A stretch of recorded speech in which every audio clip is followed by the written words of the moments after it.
नमस्कार दोस्तों आइए एक बार फिर से आप सभी का हमारे YouTube चैनल पर हार्दिक स्वागत है।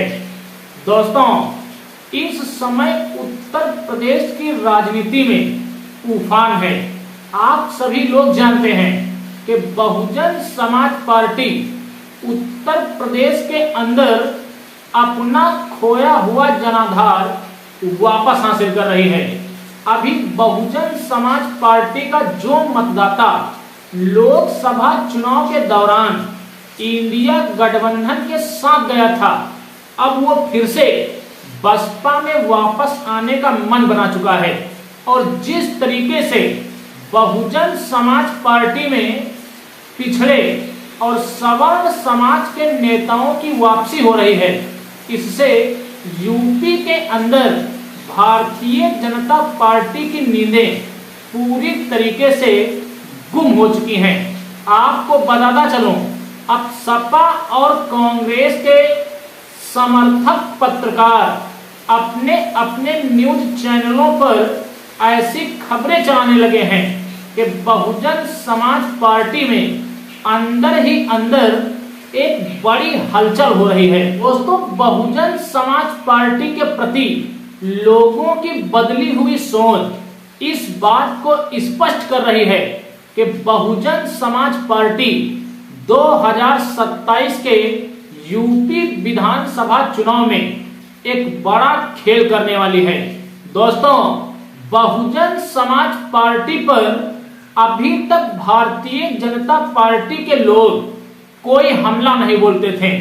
बसपा की नीतियों पर यूपी के मुख्यमंत्री अभी पूरी तरीके से खामोश रहते थे, लेकिन जब से उन्होंने बहुजन समाज पार्टी की सक्रियता को देखा है, तब से योगी आदित्यनाथ की नींदें भी पूरी तरीके से उड़ चुकी हैं। और अब यूपी के मुख्यमंत्री योगी आदित्यनाथ ने समाजवादी पार्टी को किनारे कर बहुजन समाज पार्टी की नीतियों पर हमला बोलना शुरू कर दिया है, क्योंकि अभी तक योगी आदित्यनाथ को यह लगता था कि जब तक हमारी लड़ाई सपा से दिखाई जाएगी तब तक हम चुनाव जीतते रहेंगे, और जैसे ही फाइट में बहुजन समाज पार्टी आएगी तो हमारे अस्तित्व पर खतरा मंडरा जाएगा, क्योंकि बसपा ही वैचारिकी पर चलकर यूपी के अंदर बीजेपी को चुनौती दे सकती है। दोस्तों, जैसे ही उत्तर प्रदेश की राजनीति में बहुजन समाज पार्टी का प्रभाव बढ़ा तो यूपी के सीएम ने मायावती जी के व्यक्तिगत मामलों में हस्तक्षेप करना शुरू कर दिया।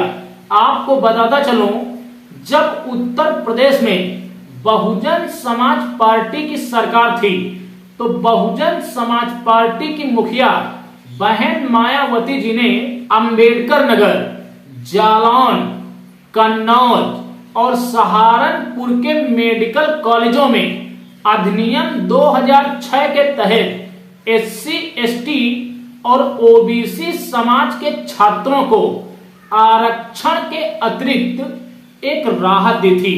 दोस्तों, आपको बताता चलूं, आज जब लोग बसपा के उन्हीं कार्यों को याद करके बसपा में वापसी करने लगे तो इस बात का डर यूपी के सीएम योगी आदित्यनाथ को सताने लगा, और यूपी के सीएम योगी आदित्यनाथ ने मायावती जी के उन सभी फैसलों को बदलना शुरू कर दिया जिन फैसलों से यूपी की जनता प्रभावित हो रही है। आपको बताता चलूं, अंबेडकर नगर, जालौन, कन्नौज और सहारनपुर के मेडिकल कॉलेज में एमबीबीएस छात्रों को बसपा शासन काल में जो राहत मिली थी, उस राहत को लखनऊ हाईकोर्ट की खंडपीठ ने अब पूरी तरीके से निरस्त कर दिया है। योगी आदित्यनाथ का यह फैसला कहीं ना कहीं दलित, पिछड़े, आदिवासी और अल्पसंख्यक समाज के लोगों के अधिकारों पर एक हनन है, और योगी आदित्यनाथ के इन कार्यों की अब चौतरफा यूपी के अंदर आलोचना भी हो रही है। दोस्तों बसपा के समर्थकों ने इस मामले पर यूपी की सरकार को एक कड़ी चेतावनी भी दी है कि अगर यूपी की सरकार हमारे अधिकारों के साथ इस प्रकार का खिलवाड़ करेगी तो हम चुप नहीं बैठेंगे और बहुत ही जल्द यूपी के अंदर योगी सरकार के खिलाफ एक बड़ा आंदोलन भी खड़ा हो सकता है। दोस्तों ये तो मामला रहा एससी एसटी ओबीसी समाज के बच्चों का मेडिकल कॉलेज में आरक्षण को लेकर। अब दूसरा मामला बहुजनों की संस्कृति का है। आपको बताता चलूं, अपने शासन काल के दौरान मायावती जी ने कानपुर के अंदर एक बुद्धा पार्क बनवाया था। अब यूपी की योगी आदित्यनाथ सरकार उसी बुद्धा पार्क को शिवालय पार्क में तब्दील करने का अपना एक एजेंडा लेकर आई है और बुद्धा पार्क में अब सनातन धर्म के स्थल बनेंगे। दोस्तों इसको लेकर भी बहुजन समाज पार्टी के समर्थकों ने आक्रोश जताया है और इस मामले को लेकर स्वयं बसपा प्रमुख मायावती जी ने भी अपनी कमर कसी है और योगी आदित्यनाथ को एक सलाह दी है।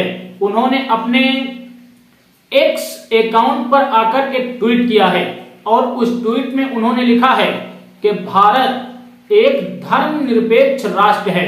यहाँ पर हर एक व्यक्ति को अपनी श्रद्धा के अनुसार किसी भी धर्म को मानने की इजाजत है। मायावती जी ने योगी आदित्यनाथ को चेतावनी देते हुए साफ साफ कहा है कि कानपुर के अंदर हमारी सरकार में जो बुद्धा पार्क बना था, अब उस पार्क में अन्य धर्मों के क्रियाकलाप करवाकर यूपी के सीएम ठीक नहीं कर रहे हैं। उनके इस फैसले की वजह से उत्तर प्रदेश के अंदर हिंसाएं भड़क सकती हैं।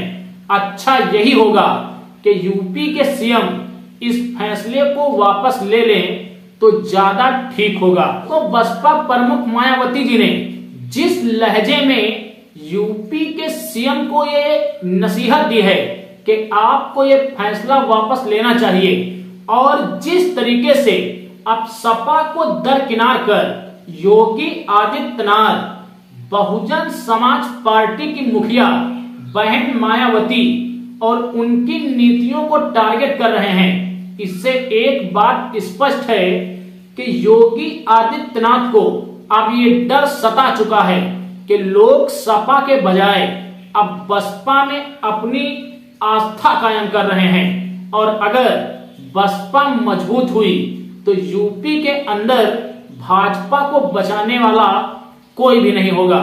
दोस्तों हो या ना हो, यूपी की राजनीति की इस समय की हकीकत यही है कि 2027 का जो चुनाव होने वाला है वो भाजपा वर्सेस बसपा का होने वाला है। चुनाव बहुत इंटरेस्टिंग होगा।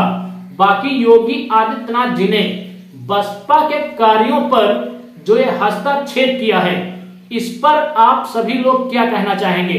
कमेंट्स में अपनी प्रतिक्रिया जरूर दें। हम मिलेंगे एक अगले वीडियो में एक अगले मुद्दे के साथ। तब तक के लिए आप सभी को मेरा सादर जय भीम, जय भारत, जय संविधान।